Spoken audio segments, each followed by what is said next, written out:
Sementara perceptron. Sekejap saya kena ada pen saya. Mana pen saya? Okay, tunggu sekejap.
Okay.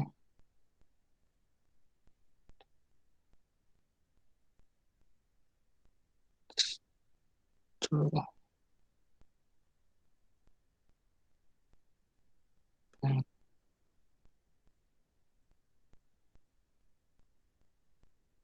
yeah.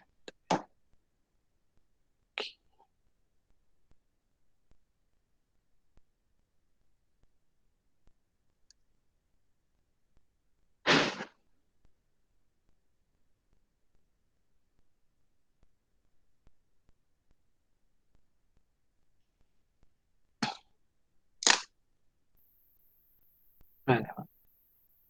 Gerak ke tepi pula. Okay.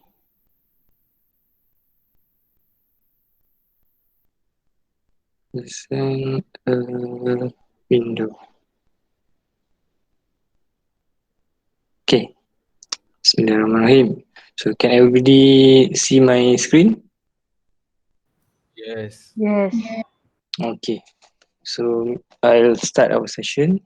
Okay, Bismillahirrahmanirrahim. So from our previous lecture session, we have already seen the algorithm or the processes of a apa tu multi-layer perceptron, right? Betul tak? Alright. So let's do a quick revision together. Okay.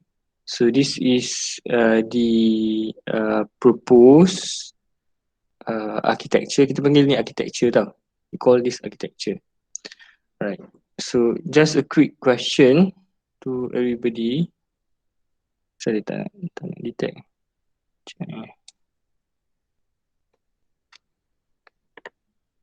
Kode apa? Tak mau pula.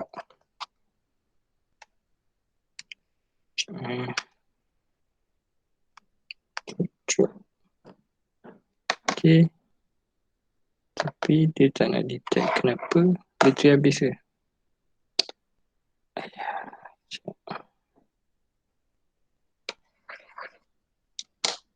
Kejap saya tukar dia punya wire jap.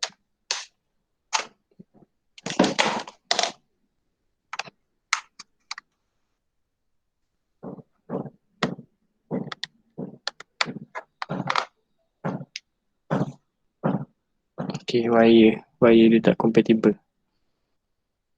Okay, sekejap. Diorang bermasuk. Okay, good. Okay, so let's start. So, just a quick question to all of you, right? So, I want to do a revision to check whether you remember or not what we have already learned in our previous session. Okay, so right, so we have already executed the basic logical operation, right? And we have already tried the experiment in perceptron to learn. Kita dah use perceptron, and we have already learned multi-layer perceptron, right? So for perceptron, we have already applied to N and O operation. And multi-layer perceptron, we apply the exclusive O operation, and we have already proved that it's possible to train this algorithm and to be able to understand our samples. Alright. Okay, so from the table, can I know which one is the sample? Anybody can help me? Input variable. Okay, the input variable is the samples. Actually, the input variable and the output pun kira sebagai sample. Ini semua sample. Okay, tapi to be precise, each sample this one rows. So ke semua row ni kan, sorry ada tak tegak. So rows equal sample.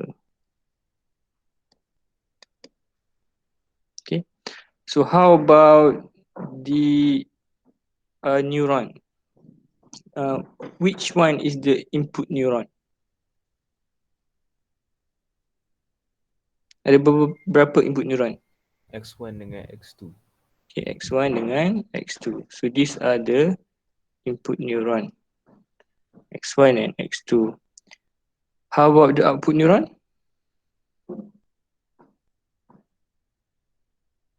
In this table, kita ada berapa output? Ada 3. Ada 3. Good. So 1, 2, 3. Okay, so this is the input and this is the output. So the output is equal to the label, right? So these are the labels, the Y desired. Okay. So by now, I don't want to all of you to get confused between the input, the sample, and the output. Okay. So ini contoh truth table. So in final exam, let me search for you. Final exam. Even dalam previous final exam pun, final ISP 560. Okay. Saya buka ni. Ini Februari, baru SEM lepas punya final exam. Soalan dia Electron tapi dia pakai sign. So kena tahulah macam mana nak buat sign activation. Try it yourself. Instead of pakai step activation, dia pakai sign activation. Lepas tu dia punya soalan dia, sekejap ni ada satu soalan. Ni. Dia kata, nampak tak ni? Can you see my screen? Nampak sir. Okay. Soalan dia kata, given the following attributes and attribute values, answer the following question. Using suitable method, pre-process the dataset and show the clean dataset. So ni masuk kat pre-processing nanti. Tapi in order to create, katalah saya cakap ni, dia tak soalan dia suruh draw. Tak ingat saya, tapi dia ada soalan draw tau. Ni soalan. From your answers, sketch and label a possible network architecture with 3 layers. Okay. Sekarang ni, yang mana satu input, yang mana satu output? Input length dengan height. Okay. Input can be length and height. Okay. Lagi? Kalau kita draw kat sini kan, saya draw lah kat sini.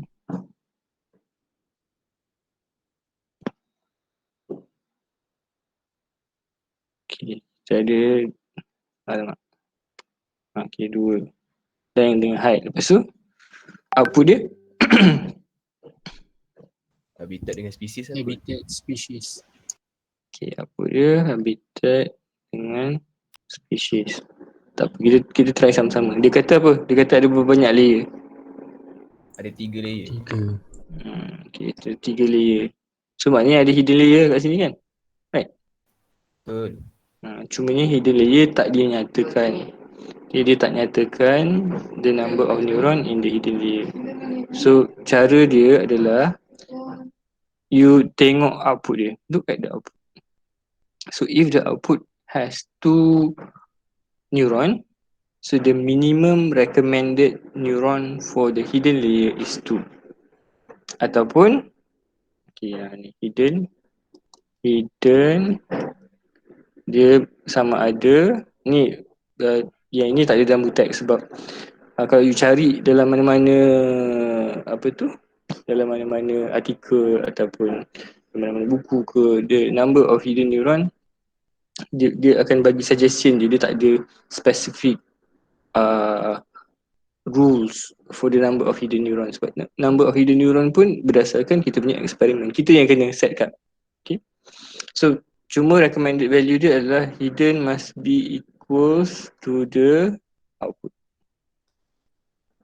ataupun dia mesti lebih besar. So hidden is greater or equal.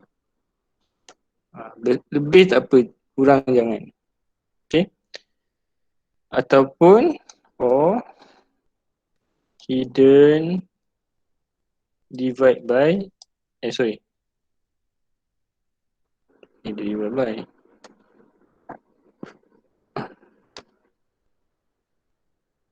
sorry lah, tulisan saya ingat dia tak biasa kan tulis kat tablet ni. Hidden sama dengan input bahagi 2. So kalau input dia 1000, hidden 500. Lepas tu kalau ada lagi satu hidden lagi 250. Ada lagi satu hidden lagi 125. Okay, macam tu, reduce by half. Tu dia punya cara dia lah. Lepas tu kalau you rasa dah cukup dah, okay, I only want 3 hidden layer with 1 output. So output dia ada 2 je terus. Boleh macam ni. Ataupun kalau nak satu je, yang tak ada lah. Sorry, nak 2 hidden layer. Ataupun nak 1 hidden layer. So 10, 500, 2. Ataupun 1000 2 pun boleh. Okay, depending on your experiment lah. So you can start from either of the two. Selalunya kita akan buat ni dulu, yang kecil dulu, sebab the higher the number of hidden neuron, the burden of the calculation of your program will become higher. So kita nak cepat kan, so kita mula daripada rendah dulu. So tak boleh kita pergi ke yang possible yang tinggi, which is half. Lepas tu kalau half tu okay, you rasa you nak optimize you punya algorithm, you reduce the neuron in between experiment. So eksperimen tu ada banyak lah, so you akan dapat at what neuron yang membolehkan you untuk learn the apa tu problem. Okay, tadi you all cakap output dia 2, habitat dengan species, right? Okay, cumanya sometimes in this case, because you don't have a lot of information, habitat can also be an input. Macam mana tu kan?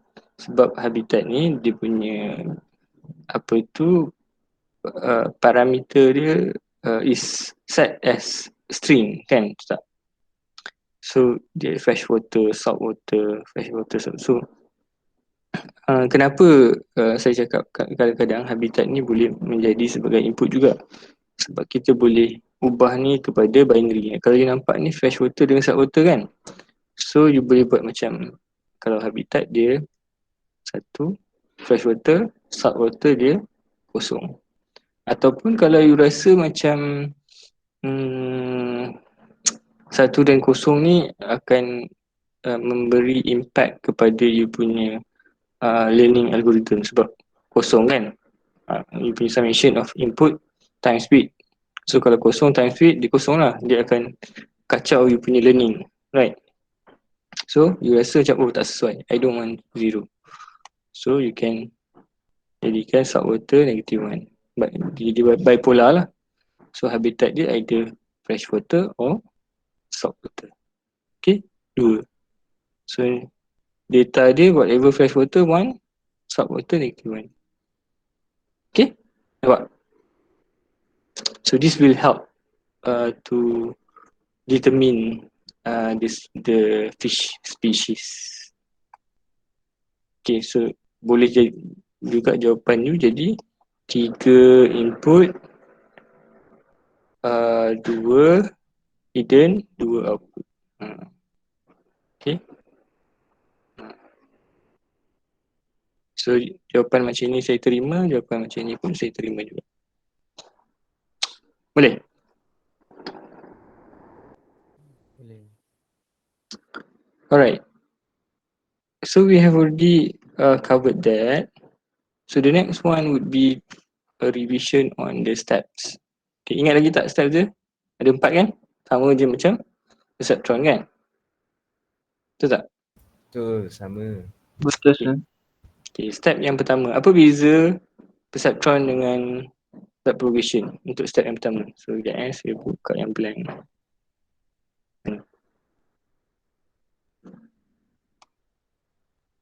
BPNN ataupun MLP.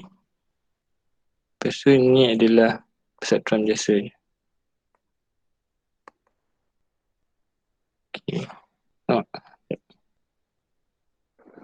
Pakai pembaris.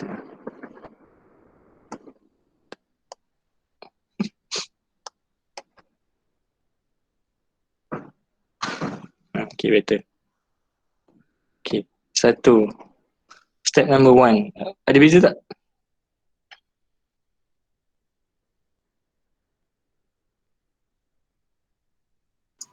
Tak ada. Tak ada beza kan? Sama je kan?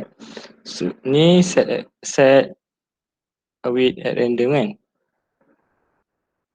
And threshold at random. Perceptron pun sama juga kan? Same. Right? Betul. Okay, step number 2, activation. Beza ke sama? Beza. Dot product sama tak? Calculate dot product. Same kan? Dot product dia. Produk sama. Okay. Dia punya berbeza dari segi activation. Activation dia pakai linear gradient kan, ataupun sigmoid lah. Yang ini guna hard limiter step dengan sign kan. Sebenarnya dia pakai sigmoid pun boleh juga. Okay. Tapi most perceptron use hard limiter. Ni beza. Ni sama. Okay, lepas tu apa lagi beza dia, activation dia. Ini activate on one layer je kan. Betul tak? Betul. Ni activate at multiple layer kan.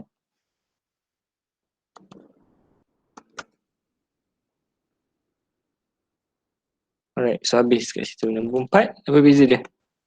Dia pakai error gradient.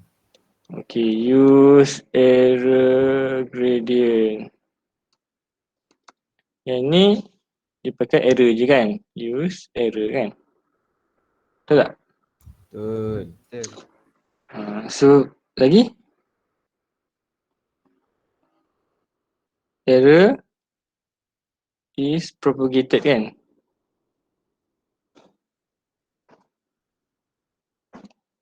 Through the entire network kan. Yang ini tak ada. Error is not propagated because you use one error saja. Okay. When error is propagated meaning that error tu dia pergi ke belakang. Okay. Macam ni. So kalau baru you boleh update dekat sini. Error gradient ini digunakan untuk calculate error gradient kat sini dan kat sini in order to update this and this. Yang ini in order to update this and this. Okay. Lagi apa beza dia lagi? Nombor 5, stopping criteria dia kan. Stopping criteria ataupun condition. Okay. So dia pakai SSE kan. SSE, pakai MSE ataupun pakai max epoch. Okay, yang ini dia pakai apa tu, no error kan. Betul tak? Betul. Okay, ada soalan? Any question? Sure. Before I move. Come again? Sure. Hello. Okay, cakap tak apa. What about the weight training? Okay, weight training. Weight training sama je kan.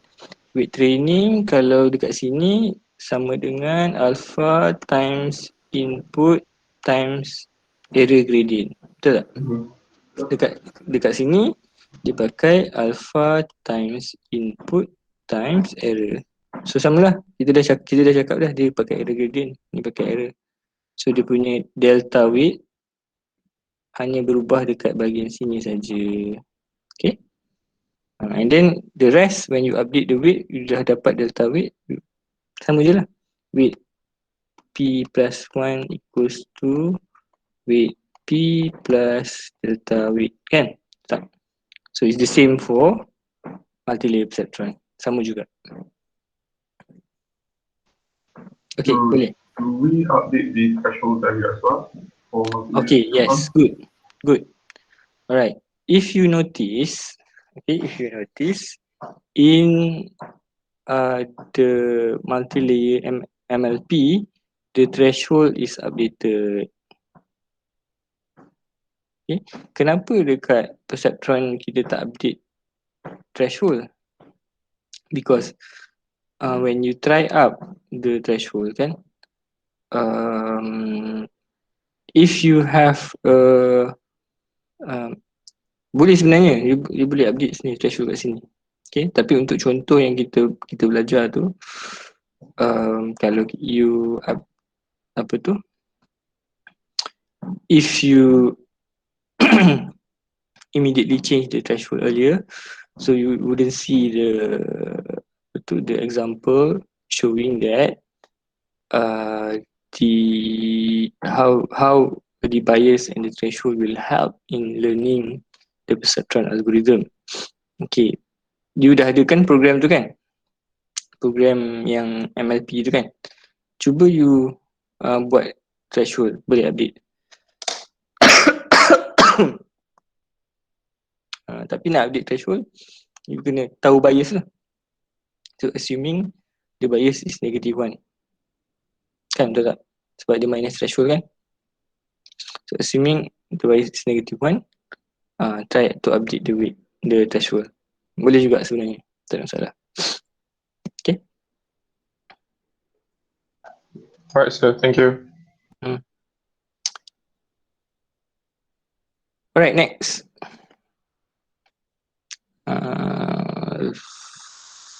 Sekejap kita dah buat revision tu. Okay, lagi satu kita nak check whether you faham ke tak.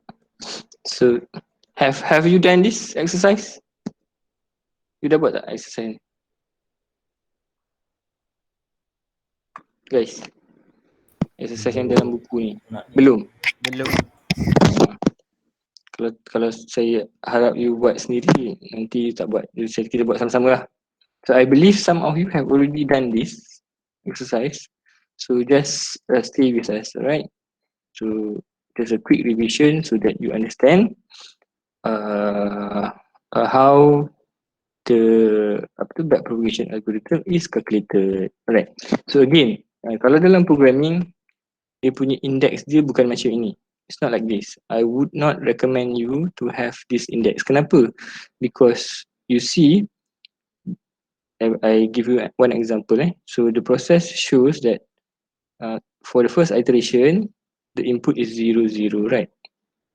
Okay, and then dia masuk kat sini, dia calculate here, right? Activate here. So this is one activation. So because you do in programming, you want to have an automatic loop so that you can calculate the next activation. You tak payah nak write code panjang-panjang. Code saya tu panjang sebab saya nak explain kat you. Tapi a good multi-layer perceptron code would loop this part. Right, this part is loop. So I just create di sini to show you that there's a loop here. Looping here happen. Okay, before this loop can happen, inside this loop dia ada loop yang ini. Saya sebab the summation of input times weight kan. Ini adalah satu loop. Kenapa saya cakap dia satu loop? Sebab dia summation of ni times ni. Ulang balik ni times ni. So add up the value, right? So this one loop. And then you have another loop. After yang loop ni finish, inside the blue loop, you do the second one, which is this one. Okay, this is one loop. Okay, nampak? And then again, you will have another loop here. Dah habis ni, keluar maknanya dah terkeluar the blue loop, right? You have, so outside the blue loop, you have another loop here. Sebenarnya dekat sini ada lagi satu blue loop lagi happening here. But for this example, you only have one output neuron. So tak ada masalah lah, tak ada. Loop tu tak wujud. Sebab dia satu je neuron. Tapi kalau ada lagi satu neuron 6, then you have to consider this loop. Okay. Lepas tu, what happen? Output is produced, kan?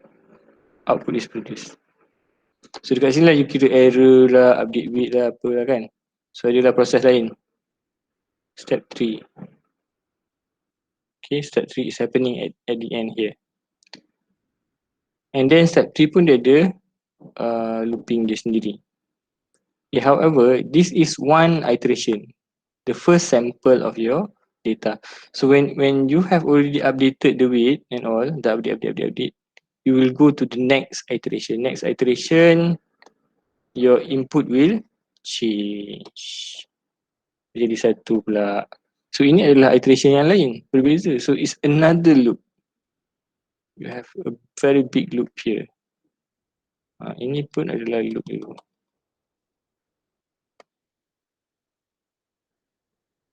Nampak tak loop dia? So you punya nested loop tu is very complicated. Maknanya ini while, this is while. While apa? While SSE lebih kecil daripada 0.001 and ataupun O epoch lebih kecil daripada ni SSE lebih besar, so dia akan buat lah. Kalau dia kecil dia berhenti. Epoch less than 50k macam tu. Right. So yang ini adalah for loop. Semua yang dalam ni adalah for loop. Kenapa? Sebab kita dah tahu dia punya length of the looping. Ini 2, yang ni 2, yang ni 2 lah kalau dia 5 dengan 6. Nampak tak kompleks dia kat situ? So that's the reason why you cannot define the index as 1, 2, 3, 4 and 5. In this example, it is used so that you can understand how to multiply it better, right? Kalau dibuat 0, 0, 1, 0, 1 nanti you cepat confused. But in programming, you have to redefine this as 0 and 1, 0 and 1, 0 and kalau dia ada banyak 0, 1, 2, 3 and so forth lah. Sama juga yang untuk neuron yang lain. Okay, boleh? Dapat? Boleh dapat? Do you get my point? Faham, sir. Okay. That being said, so let's do the exercise. Lepas tu kita boleh habiskan. Share dekat group C. Dia daripada pagi tadi saya dengar saya bercakap. So group C dengan saya hari ni 4 jam. Saya pun tak boleh 4 jam straight belajar. Pening kepala. Okay. So let's try it up. Right. So first is to calculate the activation at sorry, sekejap saya kecilkan. Calculate activation at, boleh nampak ke kalau kecil macam ni? Can you see? Tak nampak saya. Nampak? Okay, tak boleh saya besarkan. Okay, but bear in mind there's all these parameter are given, right? So parameter apa yang given? The weight, the threshold and alpha. Alpha in this example, alpha is 0.1. Kalau tak silap saya lah, alpha is 0.1. So kalau saya besarkan balik, sebab tak nampak Okay. Okay. Alright. So let's look at the first activation Y3. Kita kena kira Y3 dulu. So Y3 is calculated as sigmoid of the summation of input times weight minus threshold. So which input and which weight should we multiply? So because we are doing the activation for Y3, so remember to consider all input that connects to neuron 3. Okay, all input tu adalah X1 and X2. So it covers all the input. So X1 should be multiplied to which weight? Weight tengok lah ni. Weight IJ, kan? Summation of XIJ times, sorry, XI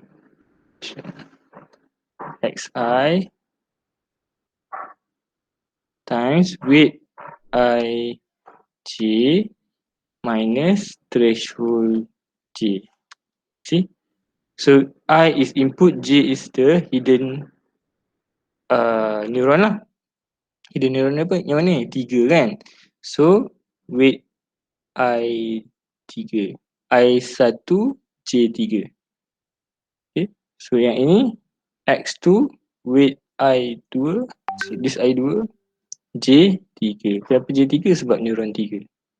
Minus threshold 3, threshold J. Kenapa threshold 3? Because because neuron 3. So and then you fill up the value. Okay. So X is 1, 1. Sebab untuk contoh ni both input is 1. For this example, both input is 1, 1, 1. Okay. So 1 times, kalau kita tengok kat atas ni, weight 1, 3. Cari weight 1, 3, 0.5. See? Nampak tak? So 0.5. Betul tak? Betul. So weight 2, 3. 2, 3 is 0.4. So betul tak 0.4? Betul. Minus threshold 3. So 1 ni datang daripada mana? Datang daripada bias. Right? Because the bias is -1.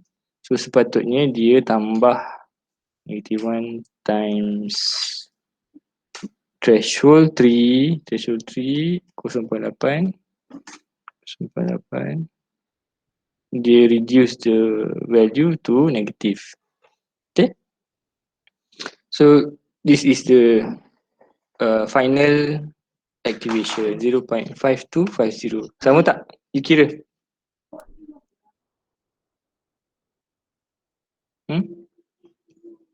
Keluarkan calculator. Calculator paling senang sekali handphone you lah yang you tengah pegang tu. Kan saya tahu you tengah pegang telefon. The best distraction is your mobile phone. Sambil dengar saya bagi lecture sambil tengok telefon. Kan, betul tak? Dah calculate belum?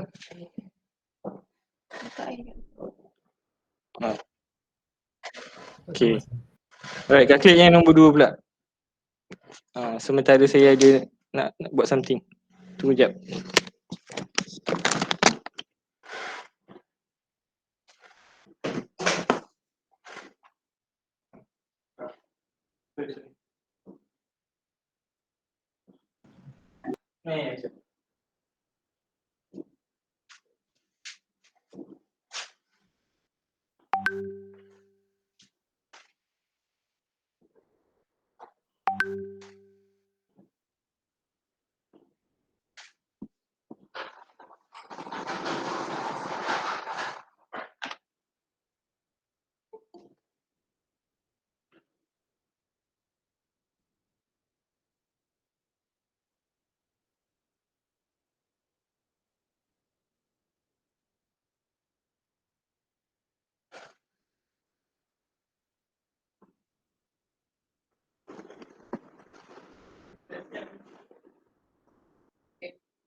Telefon abang.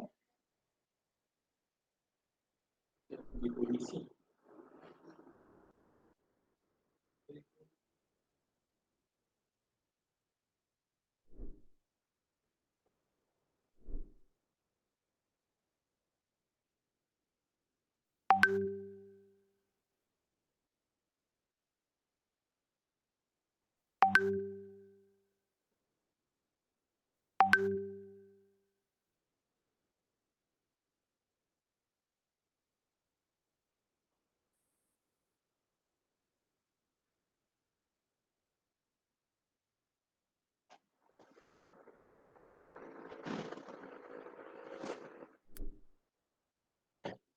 Sorry. Memang ada satu solution.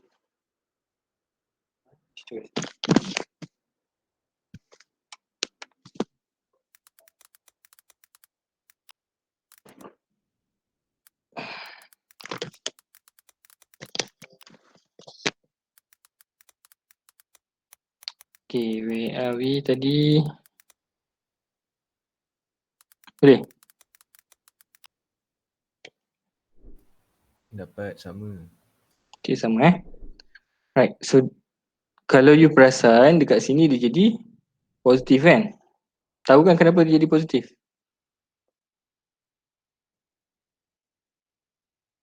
Siapa boleh bagi tahu saya kenapa dia positif? Threshold value 4 negative 0.1. Okay, sebab tengok balik dekat dia punya threshold dia negative 0.1. Okay, so because negative 0.1 multiply with negative 1, dia terus buatkan jadi positif. Right? Okay, so that's why you get this answer. So you have to be very careful about the bias tu lah, so that you get the correct answer. Okay. Now the actual output of neuron 5 in the output layer is determined as follows. Okay. So bila dah dapat Y3 dengan Y4 ni, activation ni boleh lah. So kita gunakan balik. So this is the value kat sini. Y3, Y3, this is Y4. Right, kenapa Y3 ni negatif? So kita tengok balik, weight 35. So weight 35 is negative 1.2 kan. So negatif tu dia pindah ke depan. Sebab kalau dia nak tulis dekat dalam buku ni, kalau dia tulis 0.5250 darab tolak 1.2 kan, macam tak biasa. Okay. So that's why dia move dekat depan to apa tu? So that the equation is more readable. Right? Dapat tak value ni? Do you get the same value? 0.05? Okay. Dapat saya. Alright. And then you calculate the error. The following error. So kenapa kosong kat sini? Kenapa kosong tolak 0.5097? Yang ni bawa ke sini kan? Kenapa kosong kat sini? Can anybody tell me? Kosong tu apa? Desired. Kosong ni desired. Kenapa desired dia kosong? Sebab kita nak belajar XOR. So XOR 1 and 1 output dia 0. Okay, that's why 0 kat sini. So 0 minus 0 negative 0.5097, we will get a negative error. Okay. So the next step is weight training. Weight training pula. Weight training is calculated, senang je. Output times 1 minus output times error. Inilah output dia ni. Darab dengan 1 tolak diri dia sendiri lagi. Darab dengan error. Error ni kita sama je nilai, cuma dia negatif. Okay. Ni positif, negatif. Okay. The sign notation must also be taken into consideration. And you have to be very careful when doing this. I know some of you bila you dah faham kan, you terlalu teruja sangat nak jawab. So sama macam anak saya kan, you rasa macam okay, boleh buat ni, you cepat-cepat jawab, tapi you make a mistake, right? So kalau you salah dekat sign ni, nanti jawapan you salah kat sini. So katalah markah untuk sini, markah dia adalah 2 markah katakan. So you hanya akan dapat 1 markah saja sebab jawapan you salah. Tapi jalan kerja you betul. So bila you dah salah kat sini, automatik jawapan yang kat bawah nanti semua akan jadi salah. Semua salah. Masalah bila Kalau you punya weight change ni, selalu markah dia sikit je. Sebab weight change ni dia senang. 0.5 katakan. So terus salah, tak dapat lagi ni markah ni kat bawah ni. Kalau saya bagi markah kesian, mungkin kalau daripada weight change tu ada 10 weight change, saya bagi 2 markah contohnya. Sepatutnya 10 weight change you dapat 5 markah, right? So because of the earlier calculation yang you salah kat sini, so you get a very a wrong answer here. Okay. And sometimes ada yang dah give up, ada yang dia tak ingat pun. Dalam kelas saya tanya, dia senyap je, dia tak faham, malu nak tanya. Tapi during final exam tak tahu macam nak jawab, so dia hanya jawab sampai activation saja. Activation pun salah. Yang the rest ni dia dah tak jawab dah, walaupun you boleh rujuk je buku. Okay. Tapi kalau you rujuk buku, of course if you don't, either you didn't come during my lecture macam ni kan, you skip class, so you baca, walaupun the book is already presented to you, still you couldn't answer, because of course you need some sort of guidance lah to understand all the equation and jargons kan. Kalau saya tak explain kat you, you pun tak tahu apa benda dalam ni kan, what is this, right? So that's very important.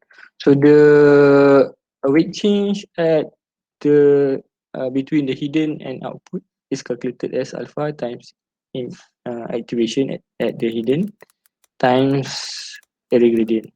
Senang je nak ingat. Alpha kalau zaman dulu kan, masa pre-COVID, you kena hafal tau dia punya equation ni. Lagilah ramai tak dapat jawab. Kalau masa online session, online ODL kan, dia punya final exam pun ODL juga, you boleh rujuk buku. So kena, walaupun you boleh rujuk buku, I recommend you to memorize alpha times input times error gradient. Input ni adalah activation lah untuk case yang ini. Tapi bila kita dah backpropagate nanti, input dia jadi macam ni. Ini semua adalah input mana ni? Sorry. Ini semua adalah input.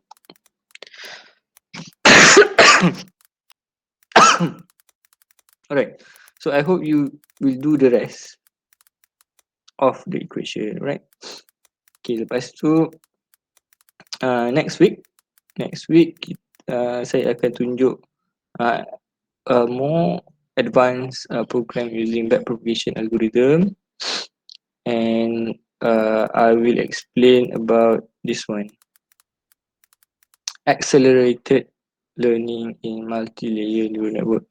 Remember yang sebelum ni kita kita run the backpropagation algorithm to learn XOR, because my program is not that is very non-efficient, so it took a long time to learn XOR saja. XOR dia dah panjang lama dia nak belajar kan, but there's a way to increase the learning speed.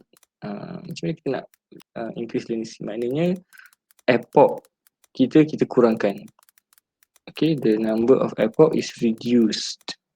Okay, instead of kita buat millions or thousands of epoch, we want to reduce into several hundred, for example.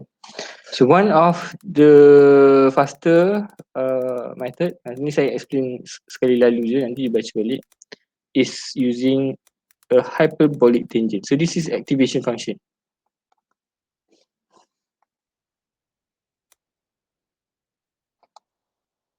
So tulisan saya tak lama. So activation function sama macam sigmoid. So instead of using a sigmoid, kita pakai hyperbolic tangent. So x ni, x yang kita kira ni. So hyperbolic tangent ada constant a dan b. Okay, apa tu a dan b ni? A dan b adalah momentum term lah. Okay, so it's a for now, just take it as a and b is a constant. Okay, which has a recommended value by this author. So kita pakai je value ni, right? So why do we need the momentum constant? Sebab momentum constant ni akan stabilize the network. So the idea is that when we want to do a faster learning, we also want our network to be stable. Ada banyak activation function yang lain, nanti kita akan belajar. Some activation function uses a very rigorous method, dia akan jadi macam ni. Graph view. Macam ni.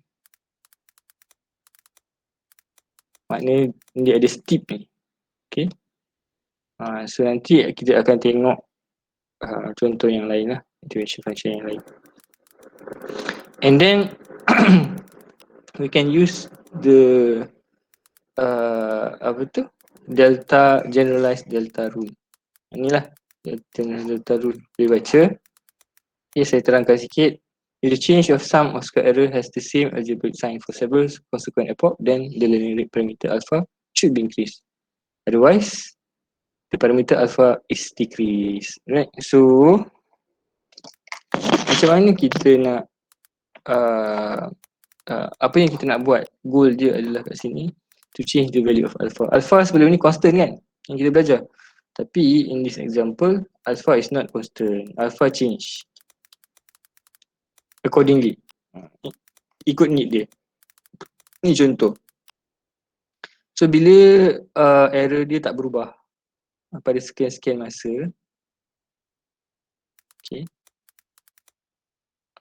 ni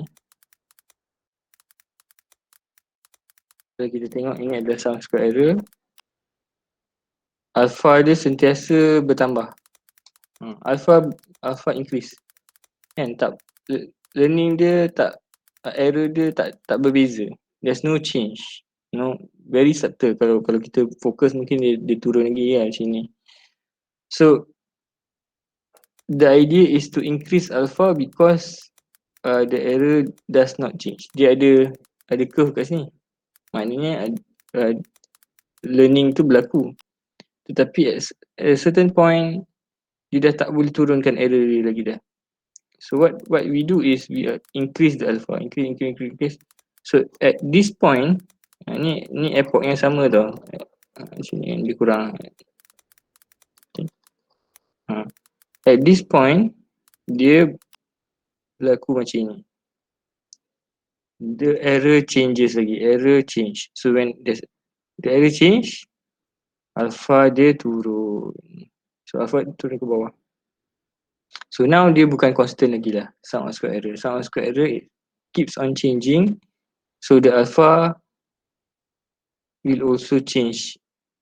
Okay, dia naik turun. Depending on the trend of the sum of square error. So dia berhenti kat sini lah. Okay. Alright, and then another way is using momentum and adaptive. Dia pakai dua-dua. Dia pakai momentum. Momentum ni datang hyperbolic tangent tadi lah. Dan dia pakai adaptive learning rate. Okay.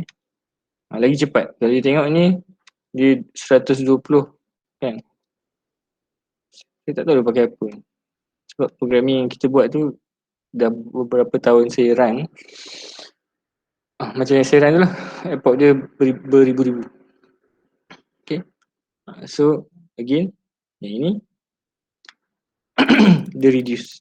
So daripada 120 reduce to smaller epoch. Meaning faster lah. Bila ni is faster. Right. Okay, so I want you to read this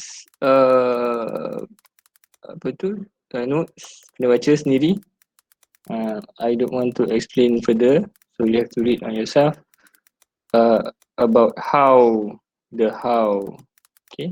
How to accelerate learning. So sebenarnya dia bukan ni saja, ada banyak lagi cara yang lain. We will either do experiment later or I will introduce you to more exercises, right? You can try out you can challenge yourself to create your own multi-layer perceptron throughout the week. So nanti next week saya akan bincang the programming part on the multi-layer perceptron. Okay, ada soalan? Any question? satu question sir. Boleh. Dekat page 182 tu. Sekejap Page 182 185 183. Okay, 182. Okay, Masa weight training tu, masa weight training. memang dia akan start dengan weight 35 Ya, betul. Kenapa? Persoalannya kenapa tadi you tanya memang dia start dekat 35 ke?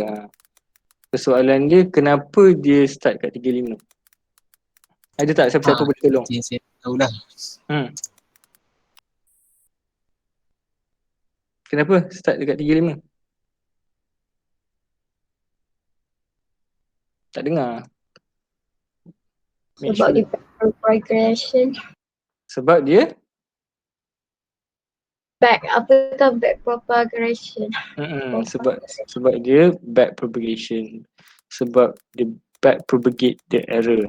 Okay, sekejap saya reload. Okay, neuron kita macam ni kan? Neuron. Forward propagation. And then we have another forward propagation. We get the output kan? Dapat output. So now we calculate the error. And then after we calculate the error gradient ni kan?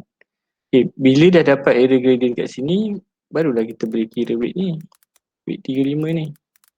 Barulah kita boleh update. You cannot update here because you did not know what is the error gradient at this part. Error kata 3, 4. Error gradient 3 ni masih lagi tak dikira. Sebab tu kita update weight. Tapi boleh juga tak menjadi kesalahan kalau you tinggalkan dulu. Maknanya you skip this first. Meaning your algorithm calculate error gradient 5. Lepas tu terus calculate error gradient 3 and 4. Okay, dah dapat error gradient 3 and 4, barulah you update semua weight. Boleh. Maknanya tak kisahlah bila you dah dapat ni, you nak start weight 13 boleh.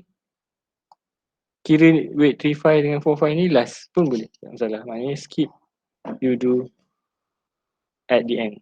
Is it mandatory to do it earlier? No. But in this example, why does weight 35 is calculated earlier than weight 13? Because we have already found error gradient 5. Okay, did I answer your question? Yes sir, boleh. Okay, Thank you sir. welcome. So, lagi yang lain?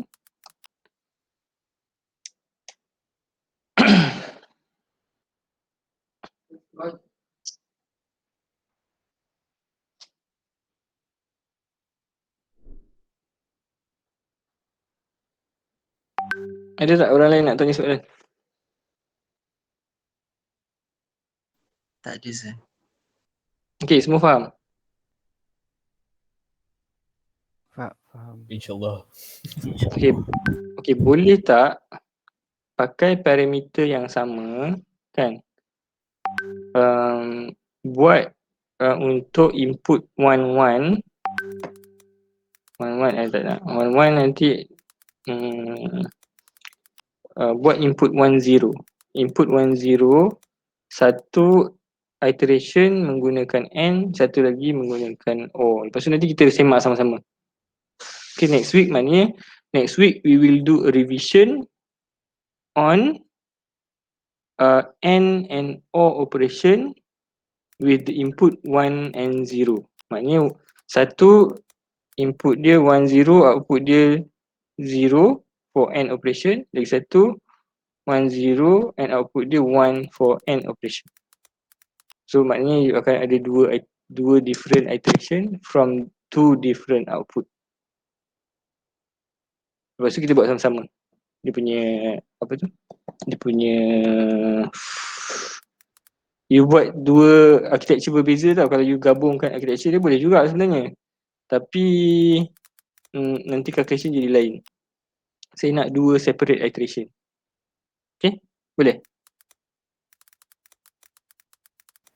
Boleh sir. So buat yang latihan kita buat tadi tu tapi cuma untuk input 1 dengan 0 dan buat untuk N and OR. Yes. Okay. Dan and then OR tu adalah two separate iteration. Dia bukannya dalam architecture yang sama. Kalau dia architecture yang sama, dia akan jadi 1, 2, 3, 4, 5, 6. Saya nak lain-lain. Maknanya ada 5 neuron. Okay. So buat dulu. So saya tahu nanti next week kita buat division sama-sama, betul tak cara calculation dia. So all the neuron sama juga macam dalam contoh buku tu. Maknanya parameter dia kita pakai parameter yang sama. Okay. A negative bias with the same weight value. Boleh? Boleh sir. Okay, Boleh, so sir. I want you to do that exercise and then we'll discuss it next week. Okay. So that's it for today. Thank you very much. Thank you sir. Thank you for coming. Okay, so I hope we have a very good attendance in our future session. Okay, thank you very much. Thank you sir. Alright. Thank you, sir. Thank you, sir. Thank you, sir. Thank you, sir. Thank you sir. Thank you, sir.